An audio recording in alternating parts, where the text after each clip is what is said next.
Hi guys, welcome back to our channel. Guys, మన ఛానల్లో cricket సంబంధించిన ప్రతి చిన్న అప్డేట్ మన ఛానల్లో రెగ్యులర్ వస్తుంటాయి. ఇంకా మన ఛానల్ని సబ్స్క్రైబ్ చేసుకోకపోతే గైస్ వెంటనే సబ్స్క్రైబ్ చేసుకోండి అండ్ పక్కన బెల్ ని యాక్టివేట్ చేసుకోండి. అండ్ అదే ఇంకా మన వీడియో లైక్ చెప్తే గైస్ వెంటనే లైక్ చేసి మన వీడియోలకి తింటలేదు. గైస్ తప్పకుండా లైక్ చేయండి. లైక్ చేసి మన వీడియో మార్కర్కి ఫాస్ట్ రీచ్ అవుతుంది. గైస్, వీడియోలకు ముందు ఒక చిన్న రిక్వెస్ట్ ఏంటంటే కింద డిస్క్రిప్షన్ లో మన టెలిగ్రామ్ డీల్ ఛానల్ ఒక లింక్ అవుతుంది. ఒక్కసారి మీరు వెళ్ళి అక్కడ చూడండి. చాలా మైండ్ బ్లోయింగ్ యూనిక్ గ్యాడ్జెట్స్ అక్కడ రెగ్యులర్ గా వస్తూ ఉంటాయి. సో కాబట్టి ఖచ్చితంగా మన టెలిగ్రామ్ అకౌంట్ అయితే ఫాలో అవుతామని కింద డిస్క్రిప్షన్ లో లింక్ అవుతుంది. ఇక ఏమాత్రం లేట్ చేయకుండా మన వీడియోకి తెలిపోదాం. India versus Australia ODI series first match వచ్చేసి 19th అక్టోబర్ నాడైతే స్టార్ట్ కాబోతుంది.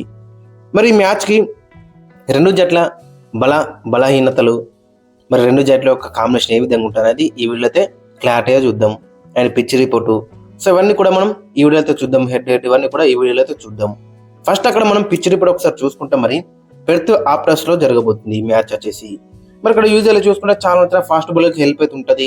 మంచి పేస్ ఉంటుంది, బౌన్స్ ఉంటుంది, బ్యాట్ మీద కూడా చాలా ఈజీ అయితే క్యార్ అయితే అవుతుంది.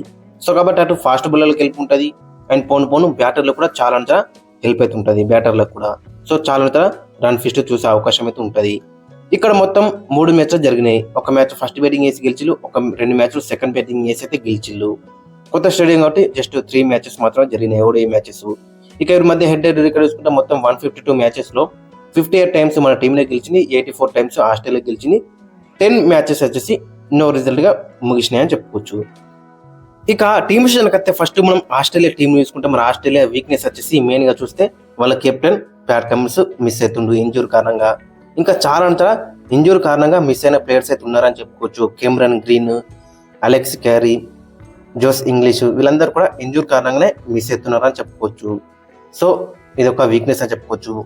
ఇక వీళ్ళకి స్ట్రెంగ్త్ వచ్చేసి వీళ్ళ న్యూ ఓపెనింగ్ పేరు Mitchell Marsh and Travis Head. చాలా బెటర్ రన్స్ ఉన్నారు రీసెంట్ టైమ్స్ లో చూసుకుంటే. ఇక బౌలింగ్ లో చూసుకుంటే ఇద్దరు bowlers Mitchell Starc and Josh Hazlewood, వీళ్ళిద్దరు కూడా పేరు మాత్రం చాలా బెటర్ ఉండబోతుంది. ఇంకా ప్లేయర్ టు వాచ్ అవుట్ వచ్చేసి Mitchell Owen and Matthew Short. వీళ్ళు కూడా కొంచెం ఎక్సైటింగ్ అని మనకైతే కనబడుతున్నారు. అండ్ బెంచ్ మీద కూడా మాథ్యూ రెన్షా కూడా ఉన్నాడు అక్కడ. సో అతను కూడా రీసెంట్ టైమ్స్ లో డొమెస్టిక్ లో చాలా బెటర్ గా రాణిస్తున్నాడట. సో అతనికి కూడా అవకాశం ఇవ్వచ్చు.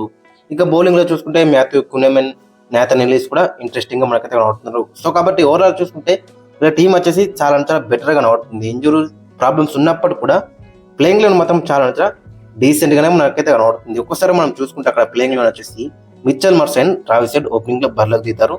3లో మార్నస్ లబ్షన్, 4లో మ్యాట్ షాట్, 5లో జోస్ ఫిలిప్స్, 6లో మిచెల్ ఓవెన్, 7లో కూపర్ కునలి, 8లో మిచెల్ స్టార్క్, 9లో నాథన్ ఎలిస్, 10లో జోస్ అజిల్వుడ్, 11లో మాథ్యూ కునెమన్.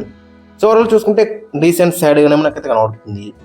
ఇక మరోవైపు మన టీమిండియాలో చూసుకుంటే ఫోకస్ అంతా రోక పైన ఉంటుంది. రోహిత్ కోహ్లీ వీళ్ళిద్దరు ఏ విధంగా రాణిస్తారు, ఇక్కడికి మంచిగా రాణిస్తేనే వీళ్ళకి ఫ్యూచర్ లో 2027 ఓడిఐ వరల్డ్ కప్ కి మనకి హోప్స్ అయితే ఉంటాయి. ఇక్కడ డిసప్పాయింట్మెంట్ చేసినాకో, టూ మచ్ డిసప్పాయింట్ చేసినాకో ఇంకా ఫ్యాన్స్ కూడా కొంచెం నెగిటివ్ థాట్స్ అయితే వస్తాయి ఫ్యాన్స్ కూడా.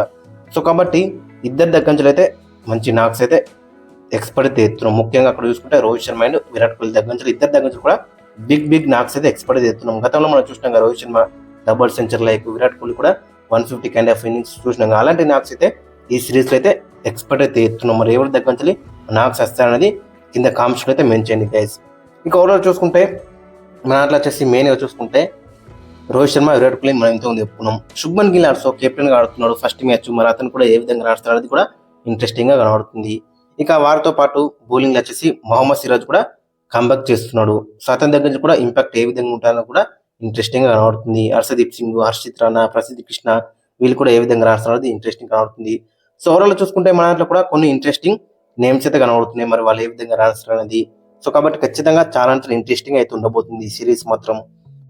రోహిత్ శర్మకి అండ్ విరాట్ కోహ్లీకి అచ్చొచ్చిన ఫార్మాట్ ఏదైనా ఉందంటే ఖచ్చితంగా అది ఓడిఐ ఫార్మాట్ అని చెప్పుకోవచ్చు. దట్టు ఆస్ట్రేలియా కండిషన్స్ వాళ్ళకైతే చాలా సెట్ అయితే అని చెప్పుకోవచ్చు. బాల్ అనేది బ్యాట్మిన్ అయితే వస్తుంది, పేస్ ఉంటుంది, బౌన్స్ ఉంటుంది. ఒకటి పిచ్ లో చాలా హెల్ప్ అయితే అవుతుంది ఇద్దరు కూడా. సో కాబట్టి ఇద్దరు దగ్గర నుంచి కూడా బిగ్ నాక్స్ అయితే మనం అయితే ఎక్స్పర్ట్ అయితే ఎత్తున్నాం. రోహిత్ శర్మ అయిన విరాట్ కోహ్లీ దగ్గర నుంచి బిగ్ నాక్స్ అయితే ఎక్స్పర్ట్ అయితే ఎత్తున్నాం. మరి ఎవరి దగ్గర నుంచి ఇన్నింగ్స్ వస్తారు అనేది చాలా ఇంట్రెస్టింగ్ కనబడుతుంది గైస్. ఖచ్చితంగా కింద కామెంట్స్ అయితే మెన్షన్ చేయండి. మరి ఫస్ట్ మ్యాచ్ లో ఇద్దరిలో ఎవరు సెంచరీ కొడతారు అండ్ లేదంటే మీ ద్వారా ఎవరైనా సెంచరీ కొడతారో ఖచ్చితంగా కింద కామెంట్ సెక్షన్ అయితే మెన్షన్ చేయండి. ఇక ఫైనల్ గా మనం ప్లేయింగ్ లో ఒకసారి మనం చూసుకుంటే అక్కడ శుభ్మన్ గిల్ అండ్ రోహిత్ శర్మ ఓపెనింగ్ లో బరిలోకి దిగుతారు. 3 లో విరాట్ కోహ్లీ, 4 లో శ్రేయస్ అయ్యర్, 5 లో కేఎల్ రాహుల్, 6 లో నితీష్ కుమార్ రెడ్డి, 7 లో అక్షర్ పటేల్, 8 లో కుల్దీప్ యాదవ్, 9 లో హర్షదీప్ సింగ్, 10 లో మహమ్మద్ సిరాజ్, 11 లో ప్రసిద్ధి కృష్ణ. సో ఓవరాల్ వచ్చేసి ప్లేయింగ్ లో వచ్చేసి చాలా బెటర్ మనకైతే కనబడుతుంది. బట్ నెంబర్ 7 రకనే మనకైతే బ్యాటింగ్ అయితే కనబడుతుంది. మన నెంబర్ 8 లో ఏమైనా వాషింగ్టన్ సుందర్కి ఛాన్స్ ఇస్తారని కూడా ఇంట్రెస్టింగ్ గా కనబడుతుంది. బట్ అప్పుడు చూసుకుంటే మరి కుల్దీప్ యాదవ్కి అయితే ఛాన్స్ అయితే రాకపోవచ్చు. అండ్ ఇంకా మెయిన్ గా చూసుకుంటే మరి అక్కడ నితీష్ కుమార్ రెడ్డి దగ్గర నుంచి కూడా ఒక మంచి ఇన్నింగ్స్ అయితే ఎక్స్పెక్ట్ చేస్తున్నాం. సో ఓవరాల్ చూసుకుంటే గైస్ ఈ సిరీస్ మొత్తం ఫోకస్ అంతా రోకో పైన ఉంటది. గైస్ మరి మీరేమనుకున్నారో ఖచ్చితంగా కింద కామెంట్స్ అయితే మెన్షన్ చేయండి. అండ్ మీ యొక్క ప్లేయింగ్ లో కూడా కింద కామెంట్స్ అయితే మెన్షన్ చేయండి.